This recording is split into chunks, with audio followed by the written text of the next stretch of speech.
Yes, guys, welcome back to the channel. Welcome back to a brand new video. Now, the biggest game of the season for us is here, and we take on Manchester City at the Etihad Stadium. Everyone has done a combined 11 apart from myself, and here is my combined 11: Arsenal versus Manchester City, purely according to this season. I've seen a couple of them, and I've got one that really triggered me about this game. It's one that was done by Sky Sports, where they said that Arsenal only get 3 players in this combined 11 with Manchester City, especially this season, with William Saliba, Odegaard, and Bukayo Saka as the only players to make it to that combined 11. Now, let's do ours. I'm going to be purely objective in this one. We are going to go with the parameters at this season. There is nothing else. It is this season's performance. It's a comparison between the players from what they've done from the beginning of this campaign until where we are now. Hit the like button, subscribe to the channel as well. Let's get into it. Let's do this combined 11, right? So, in goal, Ederson or David Raya. I think Ederson has been more consistent than David Raya, but my question with this one is which goalkeeper actually has better numbers? And I think with this one, we're going to go with David Raya. In my opinion, we're going to go with David Raya over Ederson for this season. And this is the reason. I think Ederson and Raya have the same advantage. They have a world-class defense in front of them, and they have a world-class team in front of them as well. And that means that the amount of time Arsenal spend with the ball is almost the same amount of time Manchester City spend with with the ball. So both goalkeepers are not trying to save. Both goalkeepers are not trying to to keep the ball out of their net a lot of the time. They're actually doing the opposite. They're trying to start attacks. And I think David Raya, although he didn't start really very well, he has shown us that he's such a good goalkeeper. So he's leading Ederson in terms of clean sheets. He's leading him in terms of the save percentage. He's leading him in terms of crosses collected. And he's leading in the Premier League as a goalkeeper in so many metrics. And this is why Arsenal signed him. So for me, look, I like Ederson very much, and I think he's a very good goalkeeper, world class. If it's not for Alisson, he is Brazil's best goalkeeper right now.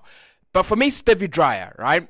I think the debate that Ederson is better than Raya in terms of playing out and being a modern goalkeeper, that was a debate that we had between Ederson and Ramsdale.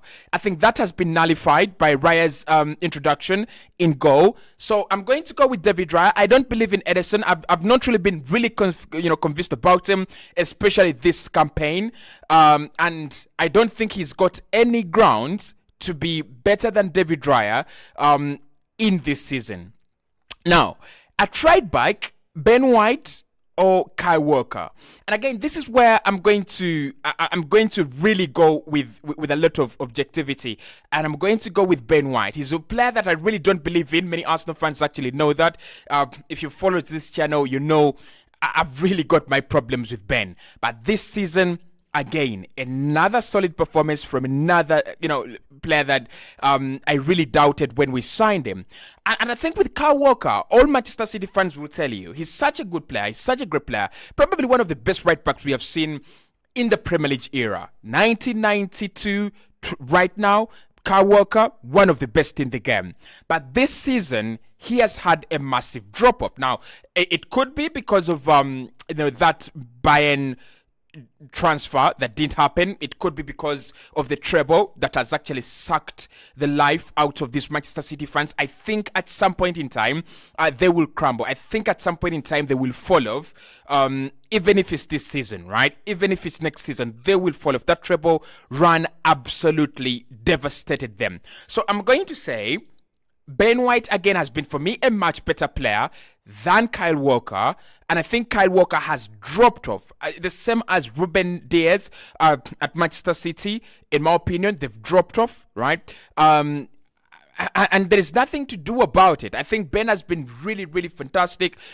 He's been getting forward a little bit more. He's been supporting Saka a little bit more. He's creating good chances. And defensively, 1v1, of course, is still shit. But, I mean, we are not conceding so many goals from the right hand side, just as the left hand side as well. So I will give my flowers to Ben White. I think he really deserves them. Okay, at left back, I think between these two teams, we have not seen a consistent left back between Pep Guardiola and Mikel Arteta this season. We have seen a bit of Alexander Zinchenko, Tomiyasu, Jakub Kivio.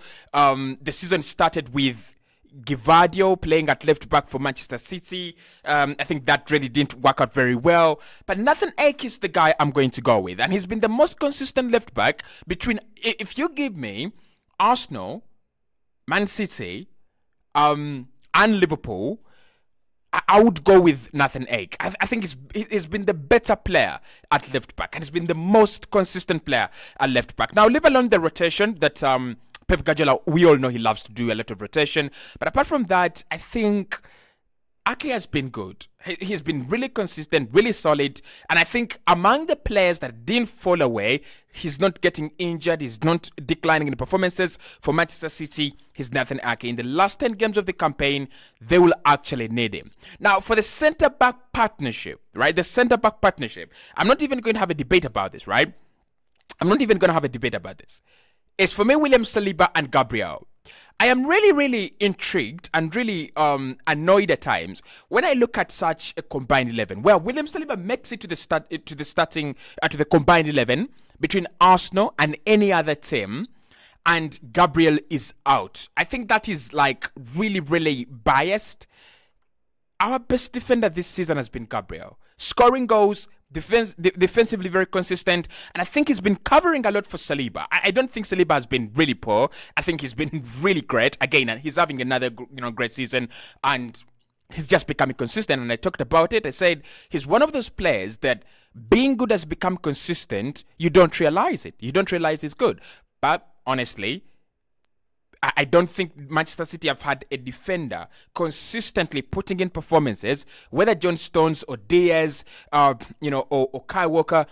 No one has put in performances at centre back for them as consistent as Saliba and Gabriel. They're the two reasons as why we are in the title race still, right? The first part of the campaign, we were not scoring goals, but we were not leaking goals as well. And when we started scoring goals, there was an assurance that our position in the top sides, on the top of the table, was there because we were not conceding. So whenever we felt like we wanted to start scoring goals, we were always going to have an advantage. So that backline for me, at the moment, I'm going to say, apart from Virgil van Dijk, because I think Van Dijk has been really great this campaign, Saliba, Gabriel, and Van Dijk are the three best defenders in the Premier League right now.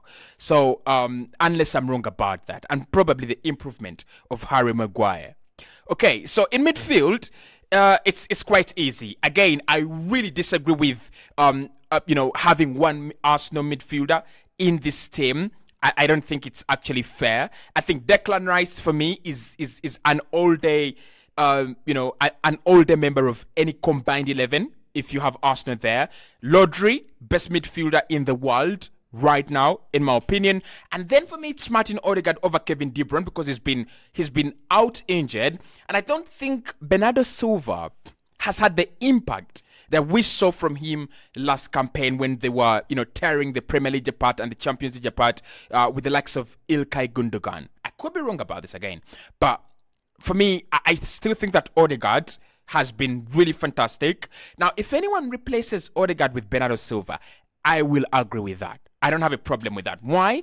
I really, really like Bernardo, and I think he's a quality player. And again, this season, given the fact that they don't have Ilkay Gundogan, he's been forced to do multiple roles. He's played at right wing, he's played in that double pivot, then he's played at times as a 10 when they didn't have Kevin De Bruyne, and when Phil Foden has shifted out wide, again we have seen him shift inside. So I really, really do like Bernardo, but I'm just going to go with Martin Odegaard because I think second season running, him playing at the top. Like, he's really, really, really playing at the top, right? So that would be my midfield, and that would be my midfield three. Odegaard, Declan Rice, who's been really getting forward and scoring a lot of goals. Now, surprisingly, and this is what I don't understand, Rice and Rodri have the same number of goals this campaign. They have the same number of assists this campaign, and in terms of the number 6 role, tackling and winning the ball back, their metrics are almost similar. So I don't understand why Lodri makes it to the team and Rice doesn't. Now, listen, Lodri has to be there. And I've said it. Lodri has to be there. So for me, Lodri, Rice, and Odegaard, that would be my midfield three. Up top, I think it's quite easy. We all know the players that have been really, really in form. I think Erling Haaland scoring, I think he's got around 18 already this campaign. He's had a massive drop-off, but for him to score 18 still at, we are at what, 28 games in the season? He's really, really done well, and he's such a consistent performer for them.